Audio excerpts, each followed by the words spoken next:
Hizb ut তাওহীদ রাষ্ট্র ক্ষমতায় আসলে হিন্দুরা কি সেকেন্ড ক্লাস নাগরিক হবে, নাস্তিকদেরকে হত্যা করা হবে? আমাদের রাষ্ট্র ব্যবস্থা হচ্ছে এমন একটি মানবাধিকারের পূর্ণ রাষ্ট্র ব্যবস্থা, এমন একটি ন্যায় নীতিবান রাষ্ট্র ব্যবস্থা হবে যেটা ইনশাল্লাহ সকল মানুষের অধিকার সংরক্ষিত থাকবে। নাস্তিকদেরকে হত্যা করা হবে, হিন্দুদেরকে সেকেন্ড ক্লাস অফ সিটিজেন বানানো হবে, এই ধরনের সিস্টেম। এই যে আমরা বলি, যেমন ধরেন একটা কথা আছে যে সংখ্যালঘু সংখ্যাগুরু, এই যে কথাটা বলে, আচ্ছা বলেন তো পবিত্র কোরআনে আল্লাহ তাআলা সংখ্যাগুরু সংখ্যালঘু ইত্যাদি ডিসক্রিমিনেশন কি আল্লাহ করেছেন? আল্লাহ কোরআনে কি বলেছেন? হে মানুষ, আমি তোমাদের একজনকে সৃষ্টি করেছি, আদম আলাইহিস সালাম, কথা তার থেকে তার স্ত্রীকে সৃষ্টি করেছি, তার থেকে তোমাদের সবাইকে সৃষ্টি করেছি। তোমাদের ভ্রাতৃত্ব বন্ধন সম্পর্কে তোমরা সতর্ক থেকো, সজাগ থেকো। আল্লাহর কাছে উত্তম হচ্ছে সেই ব্যক্তি যে তাকওয়ার মানদণ্ডে শ্রেষ্ঠ। এখানে সাদা কালো ইত্যাদির কোনো ডিসক্রিমিনেশন আছে? রাসূলুল্লাহ বিদায় হজের ভাষণে কি বললেন?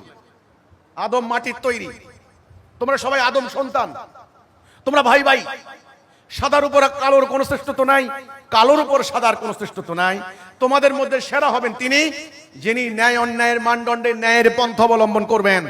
কাজে আমি বলতে চাই, হিন্দু ভাইয়েরা, বৌদ্ধ ভাইয়েরা, খ্রিস্টান ভাইয়েরা, আপনারা আল্লাহর দ্বীনের ব্যাপারে আতঙ্কিত হওয়ার কোনো কারণ নাই, ভীত সন্ত্রস্ত হওয়ার কোনো কারণ নাই, চিন্তিত হওয়ার কোনো কারণ নাই। পশ্চিমা সভ্যতা পরিকল্পিতভাবে ইসলাম ফোবিয়া সৃষ্টি করে দিয়েছে, ইসলামের বিরুদ্ধে। ইসলাম সন্ত্রাসের ধর্ম, নাউজুবিল্লাহ। মুসলমান সন্ত্রাসী, কোরআন সন্ত্রাস শিখায়, টেরোরিজম শিখায়, ইত্যাদি ইত্যাদি। কিন্তু না, ইসলাম সাম্প্রদায়িকতার কথা বলে না, ইসলাম উগ্রতার কথা বলে না। ইসলাম একটা ভারসাম্যপূর্ণ ইনসাফপূর্ণ জীবন ব্যবস্থা প্রতিষ্ঠার কথা বলে। আমরা হলফ করে বলতে পারি, আল্লাহর বিধান যদি প্রতিষ্ঠিত হয়, সকল মানুষ ন্যায়সঙ্গতভাবে তাদের যার যার অধিকার তারা পাবেন। হিন্দু বলে কাউকে বঞ্চিত করা হবে না। এখানে মূলত মানুষ দুই প্রকার থাকবে। একটা হলো যারা ন্যায়ের কথা বলেন।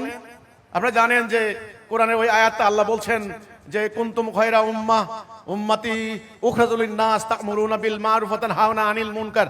তোমরা সেরা জাতি, কি তোমরা ন্যায় মানে সৎ কাজের আদেশ দিবে, অসৎ কাজ থেকে নিষেধ করবে। এই সৎ আর অসৎ, ন্যায় আর অন্যায়, সত্য আর মিথ্যা, এই দুই ভাগের মানুষ। যারা সত্য কথা বলবেন, সত্য পথ ধরবেন, ঘুষ খাবেন না, সুদ খাবেন না, মানুষের ক্ষতি করবেন না, চুরি করবেন না, ডাকাতি করবেন না, অর্থ পাচার করবেন না, সভ্য লোক, ভদ্রলোক, আইন মান্যকারী লোক, ডিসিপ্লিন, তারা সবাই দেশপ্রেমিক, তারা সবাই এক জাতি,